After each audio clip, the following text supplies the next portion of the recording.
बिस्मिल्लाहिर्रहमानिर्रहीम। अस्सलाम वालेकुम दोस्तों, कैसे हैं आप सब? उम्मीद है आप सब खैरियत से होंगे। दुआ है अल्लाह ताला आपको शाद रखे, आबाद रखे, सदा हँसते मुस्कुराते रहें। आज की जो रेसिपी है ये बड़ी ही फिट रेसिपी हम बनाएँगे, बड़ी ही लज़ीज़ मज़ेदार से हम जो वाइट चने हैं इसकी रेसिपी तैयार करेंगे।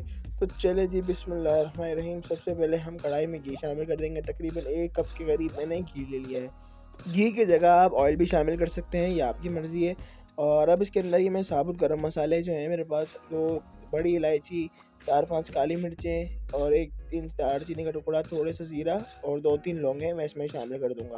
उसके बाद हम हल्का-सा इसको रोस्ट करेंगे ताकि जो अच्छी तरह ये भी हल्का-सा रोस्ट हो जाए हमारा। उसके बाद जी मेरे पास यहाँ पर जो प्याज़ है वो ब्राउन पहले से अवेलेबल है, तो मैं इसमें जो ब्राउन प्याज़ है वो शामिल कर रहा हूँ। नहीं तो आपने इसमें कच्चे 2 प्याज़ शामिल करके बारीक कटे हुए आपने डालने और उसको आपने ब्राउन कर लेना है। मेरे पास ब्राउन प्याज़ अवेलेबल है, तो मैं ये इसमें यही शामिल कर दूँगा। और इसके बाद जी हम इसको हल्का-सा पकाएँगे, ज़्यादा हम नहीं पकाएँगे क्योंकि हमारा जो ब्राउन है वो प्याज़ है वो ब्राउन ही है। अब उसके अंदर ये मेरे पास 1 टेबल स्पून मैंने इसके अंदर लहसुन अदरक का पेस्ट और इसमें एक मैंने साबुत मिर्च कूट ली थी, इसको एक साथ मैंने कूट लिया था। उसके बाद मैंने इसमें ये शामिल कर दिया। अब उसके अंदर मैं अब टमाटर, तकरीबन मेरे पास 3 टमाटर दरमियाने साइज़ के मैंने काट लिए थे इस तरह से, और ये मैं इसमें शामिल कर दूँगा। अब हम जी थोड़ी-सी इसकी पकाई करेंगे टमाटर की और अच्छी तरह हम इसको मसाले को हम भूनेंगे। उसके बाद जी हम इसमें नमक शामिल कर दूँगा, ताकि नमक से ये होता है कि जो हमारे टमाटर हैं वो जल्दी गल जाते हैं। ये भी एक सीक्रेट हैक है, फैक्ट है। हो सकता है आपको पहले भी पता हो। अब इसमें हम थोड़ा-सा पानी शामिल कर देंगे और उसको अच्छी तरह से पकाएँगे, जो हमारा मसाला है ये अच्छी तरह से तैयार हो जाए। ये देखिए अब यहाँ पर मुझे तकरीबन 2-3 मिनट हो चुके हैं। अब इसके अंदर मैं मसाले भी शामिल कर देता हूँ। ये मेरे पास 1 टीस्पून लाल मिर्चें और 1/4 टीस्पून इसके अंदर मैं हल्दी और 2 टीस्पून इसमें मैं सूखा धनिया खुश्क पाउडर शामिल कर दूँगा। उसके बाद हम इसको अच्छी तरह से मिक्स करेंगे और मसाले को 20 से 30 सेकंड के लिए पकाएँगे, ताकि जो मसाले का कच्चापन है वो ख़त्म हो जाए।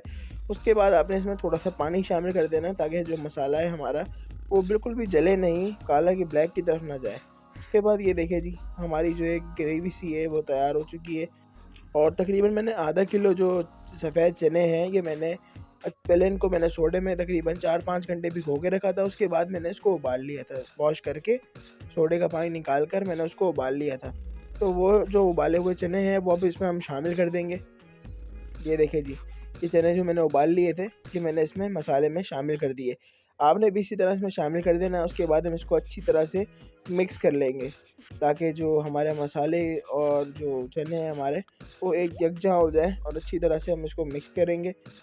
ये देखिए जी, कितना खूबसूरत जी कलर है और बड़े ही जायके में लाजवाब होंगे ये। अब इस पॉइंट पर आकर आपने इसके अंदर गरम मसाला शामिल कर देना है। अब मैं तकरीबन 1 टीस्पून इसके अंदर गरम मसाला पिसा हुआ शामिल कर दूँगा और इसको फिर हम अच्छी तरह से मिक्स कर लेंगे। ये देखिए जी, अच्छी तरह से हम इसको मिक्स करेंगे और फिर उसके अंदर हम पानी शामिल करेंगे।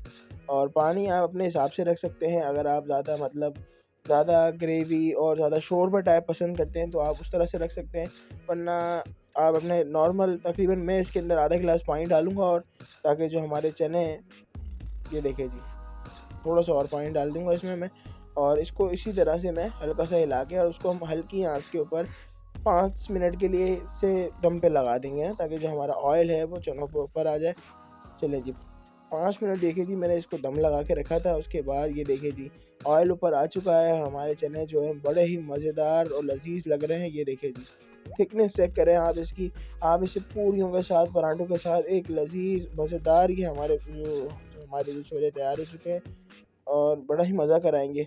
उसके बाद ये मेरे पास धनिया कटा हुआ है, ये मैं इसमें इस पर शामिल कर दूँगा। धनिया आपने इस तरह शामिल कर देना है। उसके बाद ये जो हम फ्लेम ऑफ कर देंगे और उसके बाद ये जो हमारी जो रेसिपी तैयार हो चुकी है, हम इसको डिश आउट कर लेते हैं। फिर मैं आपको दिखाता हूँ किस तरह ये लज़ीज़ हमारे जो छोले तैयार हुए हैं। ये देखिए जी, माशाल्लाह से ये हमारे बेहतरीन से छोले जो हमारे तैयार हो चुके हैं। और ये देखिए थिकनेस चेक करें, इसके ऊपर ऑयल चेक करें। अब हम इसमें गार्निशिंग कर देंगे इसकी। हम इसके ऊपर थोड़ा-सा धनिया, ये देखिए जी, इस तरह से धनिया हम इस पर डाल देंगे। थोड़ी-सी हम इसके ऊपर हरी मिर्चें डाल देंगे और 1 लीमू हम इसके ऊपर हाफ़ लीमू काट के इसकी साइड पे रख देते हैं। ये देखिए जी, और मैं आपको इसकी एक प्लेट भी बना के दिखाता हूँ। बड़ी ही लज़ीज़ और देखने में बिल्कुल वीआईपी सी प्लेट लग रही है, ये देखें। उसके ऊपर भी हम गार्निश कर देंगे। और आपने इसके ऊपर भी धनिया, हरी मिर्चें और एक नींबू से इसको गार्निश कर देना है। और बड़े ही देखिए जी हमारी रेसिपी तैयार हो चुकी है। ये ले लें जी, ये हम इसमें हरी मिर्चें रख देते हैं। और ये देखिए इस तरह से भी कितनी माशाल्लाह से बेहतरीन हमारी रेसिपी तैयार हो चुकी है। अगर आपको मेरी रेसिपी अच्छी लगी है तो काइंडली मेरे चैनल को सब्सक्राइब ज़रूर कीजिएगा, हौसला अफ़ज़ाई कीजिएगा और वीडियो को किसी न किसी के साथ शेयर ज़रूर कीजिएगा। अपना और अपने गिरदोनवा में लोगों का बहुत ख़्याल रखें। दीजिए इजाज़त, मिलते हैं किसी और रेसिपी में। अल्लाह हाफ़िज़।